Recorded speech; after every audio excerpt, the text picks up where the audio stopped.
Hello everyone, welcome back to Impact Insights, your weekly talk show about causes and effects. When it comes to spending money, corporate sector always tries to maximize the returns on its investment. And CSR spending is no exception.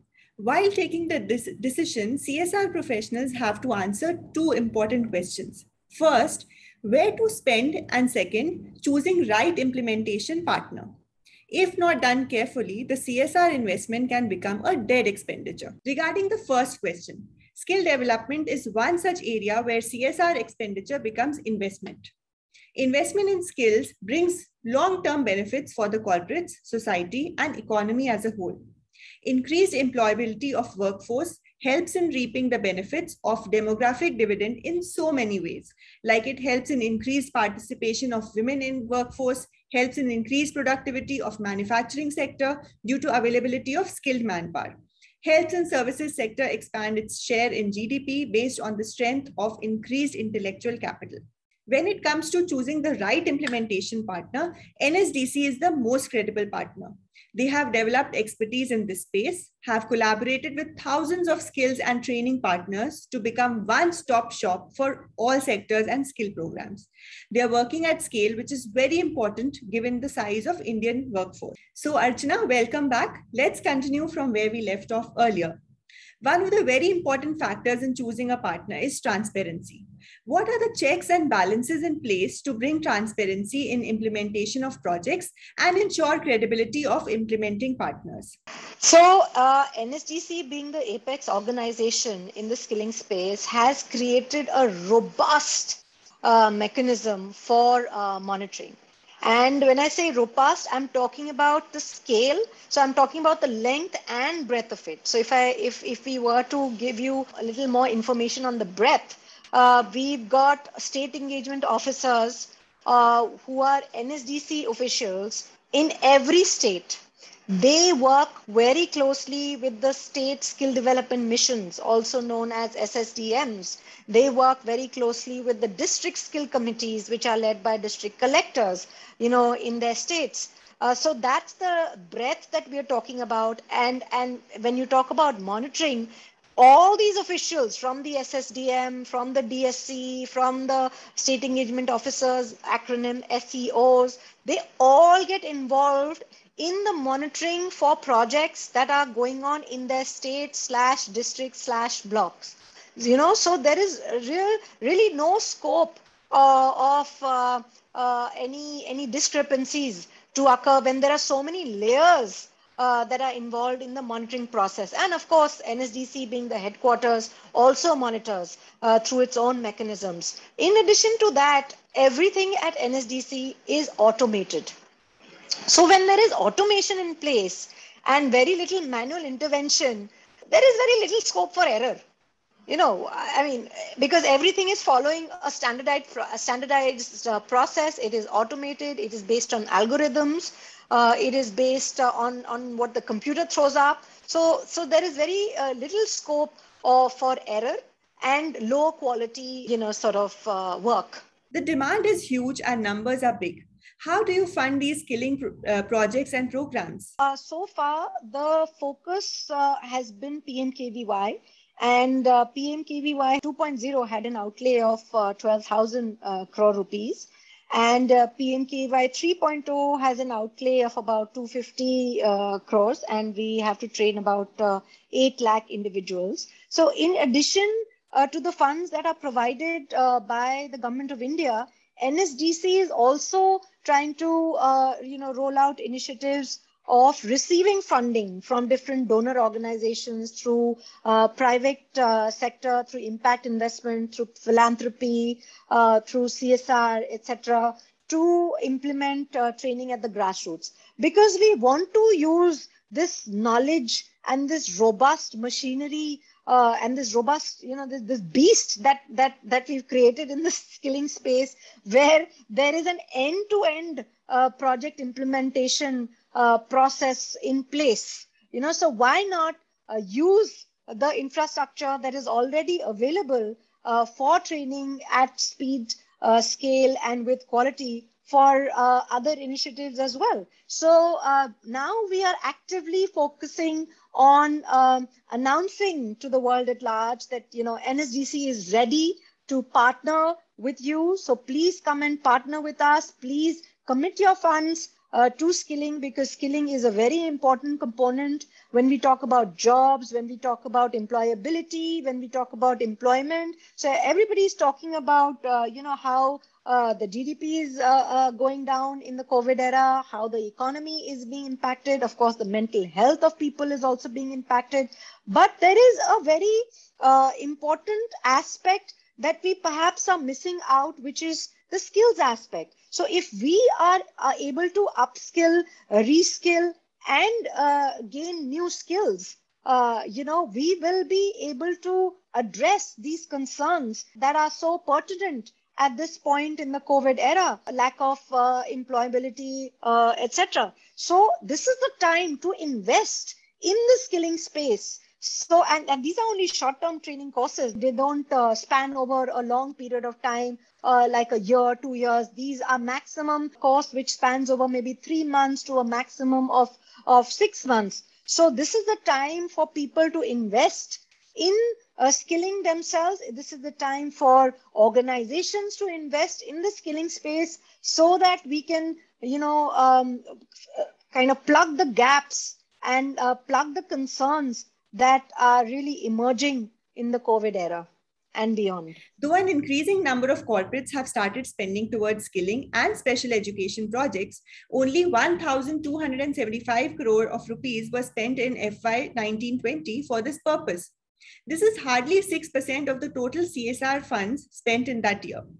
Why do you think corporates should allocate more funds towards this cause? That is a question perhaps we should pose at the corporates, because I'm also trying to find out an answer as to why corporates are spending so little in the skilling segment. And if you see that they are spending even lesser in the gender segment, and as a gender advocate, that worries me, because the female labor force participation in India is decreasing very, very rapidly. That's on one side. And on the other side, you see the data where there is very little fund commitment from the CSR space in the gender component. So, it's like a dichotomy as to, why this gap is not being addressed. So I think this is time.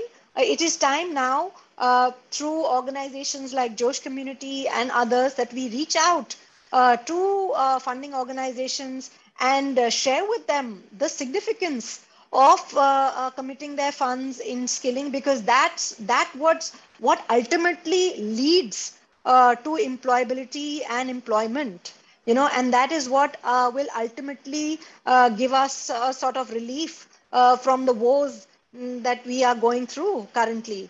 It is all about skilling, reskilling, and upskilling ourselves, but someone has to help us with it, because there are some people who can afford this part, but there are some, rather many, from the blue-collared segment who are not able to fund this kind of training for themselves. And typically, a per-candidate training in the short-term arena costs about 20,000 rupees.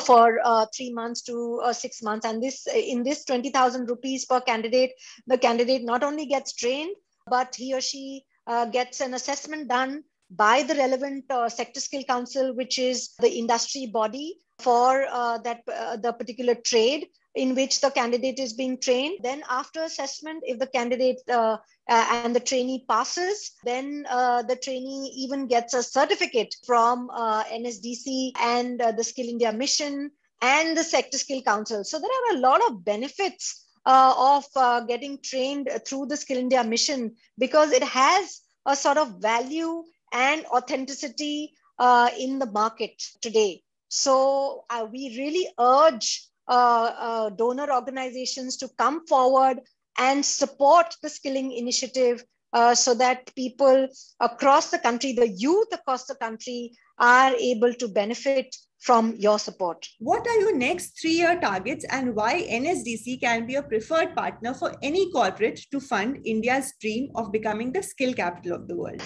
Yeah, so that's a great question. Thanks, Avishi.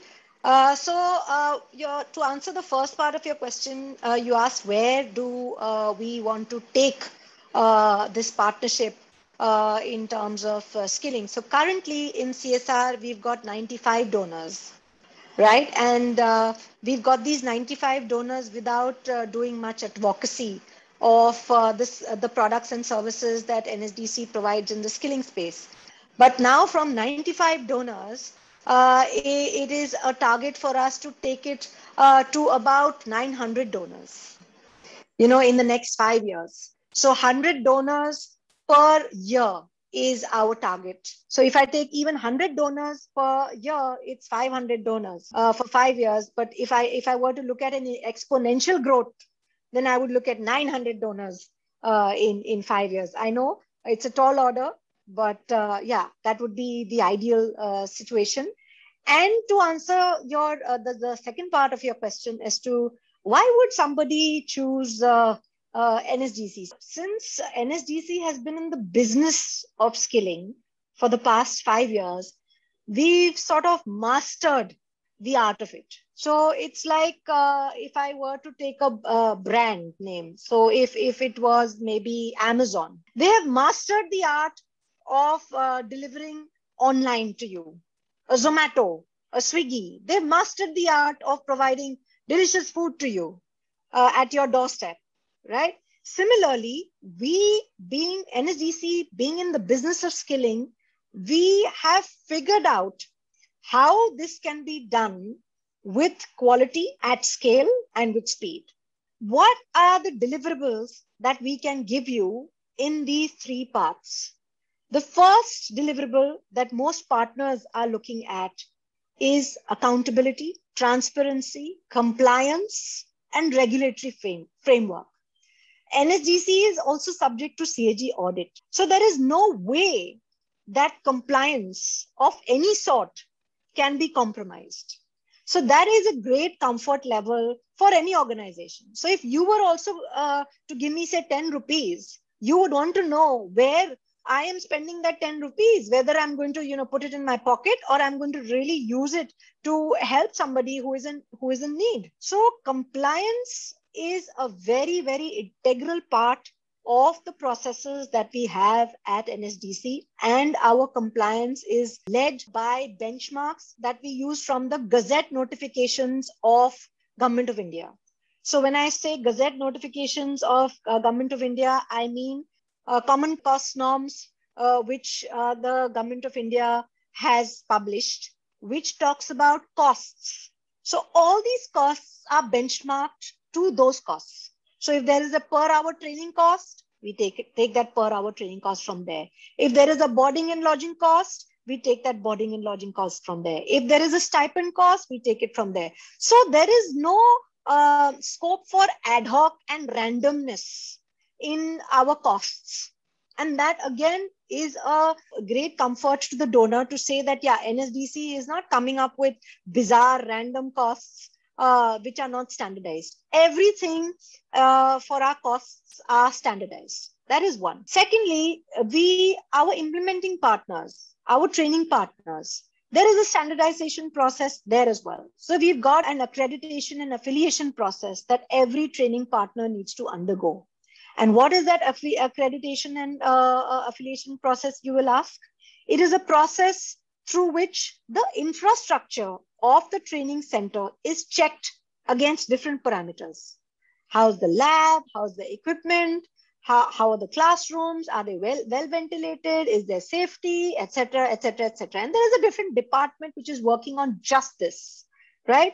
So there is a tick in the checkbox there as well, and a standardization there as well to say that, yes, the training centers are of a good quality. There are more than 20,000 training partners and several training centers across the country which go through this kind of a check. So again, there is assurance given to the donor organizations that the students who are going to be trained through the money that these donors would commit are going to go to safe places. They are going to go to training centers which are of a standard and a quality. They're not being trained in some random, unsafe place, so there is no compromise there. Then when you come to content and curriculum, NSDC has facilitated the creation of more than, I think, 2,500 job roles through different sector scale councils. And these job roles are called qualification packs. And these qualification packs are standardized through the NCVET. So there are national repositories. So it's not that training is, taking place on any curriculum that is akin to what I like to do or what Tavishi likes to do. It is, again, very, very standardized. Everybody in the skill space is going through similar training for that job role. The parameters of assessment are also very, very standardized. Again, it's not very fluid. It enables trainees to be of a certain quality because we've got standardized assessments, standardized content, standardized curricula. The method of delivery is also standardized because we've got trainee handbooks, which are, again, a common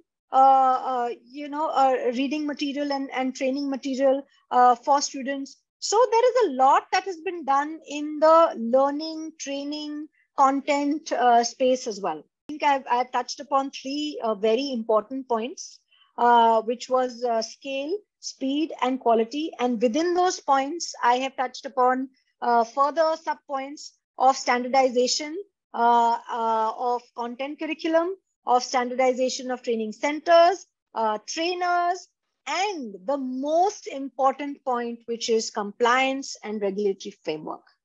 So in a nutshell, I think these would be the highlights. So Archana, with this, we end our conversation. Any last message for our viewers? I think I've just said it, that we are inviting partnerships now from the private sector and the public sector. And what better time than now, where the need for skilling is utmost, and it's a priority for a country like ours, for a country like India. So I am making an appeal to the donor organizations who may be listening in to say that please come forward and invest in skilling, because CSR is a mandate. It's not an option. So if you are investing in other areas, why not skilling? So if the donor says that, yes, I would like to invest in skilling, I would like to invest in healthcare now, but not skilling. But we have all domains connected to skilling. So healthcare is also connected to skilling. So they are not devoid of each other. Skilling cuts across different segments. It cuts across the healthcare sector. It cuts across the electronic sector. It cuts across the green economy. It cuts across entrepreneurial India. So it cuts across different sectors. So while you may be committing your funds to one particular sector, it's time now that you think about how those funds can be rooted through skilling in that sector, and healthcare being a priority right now. Thank you so much, Archana, for taking out the time for this conversation and giving us these wonderful insights. I'm sure everyone will understand that skilling is the need of the hour and requires all the support in order to increase the employability. NSDC has put up a robust system making sure CSR investment in intangible skills brings tangible results and increases the social impact ROI of corporates. You're most welcome.